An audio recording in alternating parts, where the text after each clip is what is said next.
Hello, hi everyone. Welcome to the trading analyse YouTube channel. நம்ம இந்த வீடியோல என்ன பார்க்க போறோம் வந்து, நம்ம கிரிப்டோ சிக்னல் குடுத்துருந்தோம். எதுலன்னா, ஐ மீன் நம்ம வந்து ஜிஎம்டி குடுத்துருந்தோம். ஸோ, அத நம்ம பார்க்க போறோம். ஓகேவா?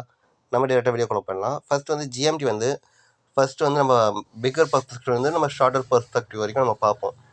வீக்லில பார்த்தீங்கன்னா, இங்க பாருங்க. ஆல்மோஸ்ட் லாஸ்ட்டா வீக் இந்த இடத்துல வந்து பிரேக் அவுட் குடுத்த லெவல் தான் கீழ இறங்குனா, திரும்பி ஃபர்ஸ்ட் புல் பேக் ஆச்சு. செகண்ட் திரும்பி வந்தா, மேல போயிட்டு இன்னும் செகண்ட் புல் பேக். ஸோ இது பையிங் கொஞ்சம் தூரம் பையிங் போக வாய்ப்பு இருக்குது நிறையவே. ஸோ அதனால் நம்ம வந்து இங்கே சின்ன மினி டைம் ஃப்ரேமில் நம்ம பார்க்கலாம். ஓகேவா? மினி டைம் ஃப்ரேமில் பார்த்தீங்கன்னா இங்கே வந்து ஆல்மோஸ்ட் வந்து கன்சால்டேட் ஆகுது கூட சொல்லலாம். ஸோ அதனால் நம்ம வந்து இங்கே பை பண்ணலாம். பட் கரெக்டான லெவல் பையிங் வேணும்னா நம்ம கரெக்டான ஒரு பேட்டர்ன் தேவையில்ல. ஸோ அதுக்கு வந்து 4 ஹவர்ஸில் பார்ப்போம். இது வந்து ரொம்ப கரெக்டான பேட்டர்ன் பார்க்கணுங்க.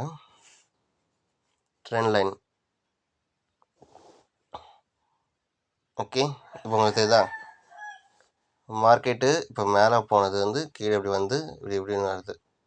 இப்போ வந்து 2 பெர்ஸ்பெக்டிவ். நம்ம வந்து பையிங் சொல்லிக்கிறோம். மோஸ்ட்லி இந்த லெவலுக்கு மேலே போனால் பை ஆக வாய்ப்பு இருக்குது. நம்ம ஏன் இந்த லெவல் பையிங் சொன்னால் இந்த பாருங்கள், இது ஒரு கேண்டில் ஸ்டிக் பேட்டர்னே உங்களுக்கு நல்லா தெளிவாக தெரியுதா? ஒரு பையிங் பேட்டர்ன் கொடுக்குது. ஸோ அதனால் வந்து பையிங் கொடுக்குறோம். இன்னும் 1 ஹவர் மினி டைம் ஃப்ரேமில் பார்த்தீங்கன்னா பிரேக் அவுட் கிட்ட ஒரு சின்ன புல் பேக் மாதிரி கிடச்சிக்குது. ஸோ அதனால் வந்து நம்ம இங்கே வந்து பையிங் கொடுக்குறோம். 1 மினிட் ப்ளீஸ். சாரி, ஒரு சின்ன இன்டர்பிரேஷன் ஆகிடுச்சு. இப்போ பார்த்தீங்கன்னா மேலேருந்து கீழே வந்தானா 1 2 3 கீழே வந்து சரியான கீழே வந்து ஒரு நல்ல பேஸ் கிரியேட் பண்ணிடுச்சு. லாங் டேர்ம் வீக்லி பர்ஸ்பெக்டிவ் பார்த்தா இவங்க ஒரு நல்ல ஒரு பையிங்கில் இருக்கிறான். முதல் விஷயம். ரெண்டாவது நம்ம டே பர்ஸ்பெக்டிவ் பார்த்தீங்கன்னா சின்ன ரீகேப். அப்போ தான் வந்து மினி டைம் ஃப்ரேமில் டே பர்ஸ்பெக்டிவ் பார்த்தாலும் இந்த இடத்துல வந்து ஒரு நல்ல சப்போர்ட்டு ரெடி ஆகின்னு இருக்குது. ஸோ பேட்டர்ன் பிரேக் அவுட் கொடுக்க வாய்ப்பு நிறையாவே இருக்குது. ஸோ அதனால் வந்து இது வந்து டேவை பொறுத்தவரை பார்த்தா நியூட்ரல். அதேமாதிரி சப்போர்ட் பிரேக் அவுட் கொடுத்தா கீழவும் வர வாய்ப்பு. ஸோ அதனால் டே வந்து நியூட்ரல். மினி டைம் ஃப்ரேமில் பார்த்தீங்கன்னா இது வந்து நம்ம வேணால் மூவிங் அவரேஜ் கொஞ்சம் யூஸ் பண்ணிப்போம்.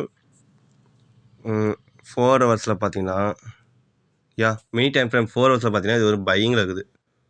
ஸோ அதனால் வந்து இப்போ வந்து நம்ம அதனால தான் வந்து நம்ம பையிங்க்கு போட்டோம். ஓகேவா? வேறு என்ன இவனுக்கு நம்ம தேவை பார்க்க வேண்டியது? Stop loss.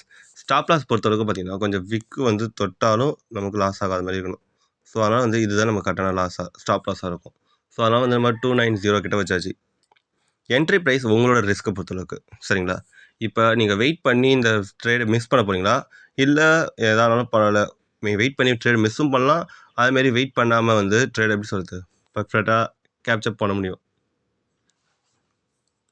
ஏன்னா நான் வந்து யாருக்கும் ஒன்றுமே தெரியாதவங்க, ட்ரேடிங் ஒன்றுமே தெரியாதவங்களுக்கு இந்த சிக்னல் சொல்ல தவிர ஓரளவுக்கு லேஸாக எக்ஸ்பீரியன்ஸ் ஒரு 1 or 2 months தெரியும் அப்படிங்களுக்கு சொன்னால் அவங்களுக்கு ஈஸியாக வந்து அங்கே நல்லா ப்ராஃபிட் பண்ண முடியும்ல. ஸோ அதுக்காக தான் அவங்க சொல்கிறேன். இப்போ 2 பெர்ஸ்பெக்டிவ்ங்க. நாம் வந்து பையிங் என்ட்ரி ப்ரைஸ் இதிலேருந்து இது வரைக்கும் நம்ம சொல்லியாச்சு. ஓகேவா? கண்டிப்பாக இதுலேருந்து இந்த லெவலுக்குள்ளே தான் வந்து என்ட்ரி ப்ரைஸ் இருக்கும். அதுக்கு கீழே போனால் நம்ம என்ட்ரி ப்ரைஸ் வேணாம். அதுக்கு மேலே போனால் கூட நம்ம ஏதோ கொஞ்சம் பார்க்கலாம். என்ட்ரி ப்ரைஸ் இந்த லெவலுக்குள்ளே நம்ம என்ட்ரி ப்ரைஸ் வச்சுக்கலாம். பிரச்சனை கிடையாது. கீழே ரொம்ப கீழே போனால் நம்ம என்ட்ரி ப்ரைஸ் வச்சுக்கூடாது. ரொம்ப மேலே போனால் தான் என்ட்ரி ப்ரைஸ் வச்சுக்கூடாது. சரிங்களா? அதனால வந்து நம்ம இந்த பெர்ஸ்பெக்டிவ் இப்போ இருக்கிற மார்க்கெட் ப்ரைஸ் நம்ம என்ட்ரி ப்ரைஸை வச்சுக்கிட்டா கூட நமக்கான ஸ்டாப் லாஸ் பார்த்தா இந்த லெவலுக்கு இருக்குது. ஏன் இந்த லெவலுக்கு ஸ்டாப் லாஸ் வைக்கணும்னா இப்போ பாருங்களா, இந்த லாஸ்ட்டாக 1 2 3 4 டைம்ஸ் வந்து இங்கே கீழே வந்து சப்போர்ட் எடுத்துக்கும் போது கீழே எவ்வளோ தூரம் விற்க வருது. நம்ம வந்து ஸ்டாப் லாஸ் போட்டிருக்கும் போது விற்க வச்சு ஸ்டாப் லாஸ் எடுத்துன்னு போயிட்டோன்னா சேவலாக லாஸ் ஆகும். ஸோ அந்த ஒரு கணக்கில் வந்து நம்ம ஸ்டாப் லாஸ் வந்து கொஞ்சம் கீழே வச்சாச்சு. அதுக்கேற்ற மாதிரி நம்ம மேலேயும் பேட்டர்ன் க்ரியேட் பண்ணிக்கலாம். ப்ராஃபிட்டும் நம்ம எதிர்பார்க்கலாம். இன்கேஸ் நீங்கள் பார்க்கும்போது இப்போ இங்கே வந்து ட்ரேட் ஓடினதுன்னா தட் மீன்ஸ் இப்போ மேலே போயிட்டு இப்படி வந்து ட்ரேட் ஓடினதுன்னு வச்சுக்க 4 ஹவர்ஸில் நம்ம அப்போ பை பண்ணும்போது இந்த லெவலுக்கு வந்து ஸ்டாப் லாஸ் வச்சுக்கலாம். இது வேணாம். சரிங்களா? 290 வேணாம், ஸ்டாப் லாஸ் வேணாம். நமக்கு 30 கிட்ட நம்ம ஸ்டாப் லாஸ் வச்சுக்கலாம். ஓகேவா?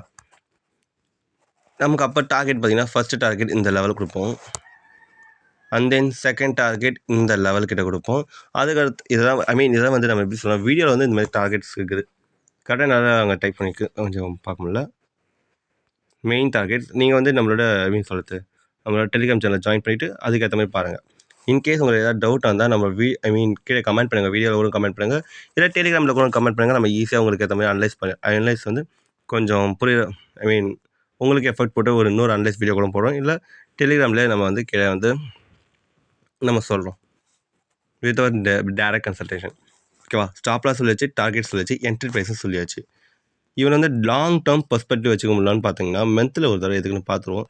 மந்த்தை பொறுத்தளவுக்கு ஆல்மோஸ்ட் நல்லா தான். மந்த்தை பொறுத்தளவுக்கு நான் எதுவும் சொல்ல விரும்பலை. ஏன்னா நல்லா ஏறிக்கிறான்னு சொல்லிட்டு பையிங் பண்ண முடியுமான்னு கேட்டால் அதுவும் சந்தேகமாக இருக்குது. செல்லிங் பண்ண முடியுமாட்டா அதுவும் கொஞ்சம் வீக்காக இருக்குது. வீக்லியில் வேணால் நான் பையிங் சொல்லுவேன். டேல பார்த்தா இப்போ பேட்டர்ன் பிரேக் அவுட் கொடுத்தா கண்டிப்பாக டேல வந்து பையிங் சொல்லலாம். இந்த அளவு கிட்ட வந்து ஹோல்ட் ஆகி மேலே போனால் பையிங். அதர்வைஸ் இவன் பையிங்லாம் இல்லை. 4 ஹவர்ஸில் பார்த்தீங்கன்னா நான் 4 ஹவர்ஸில் நான் பையிங் தான் கொடுக்குறேன். ஓகேவா? இந்த வீடியோ உங்களுக்கு பிடிச்சிருந்தா சப்ஸ்கிரைப் பண்ணுங்கள், லைக் பண்ணுங்கள், கமெண்ட் பண்ணுங்கள், ஷேர் பண்ணுங்கள். வீடியோ ஃபுல்லாக பாருங்கள். அண்ட் தென் நம்மளோட டெலிகிராம் சேனல் ஜாயின் பண்ணி நீங்கள் ட்ரேட் பண்ணி நிறையா சம்பாதிங்க.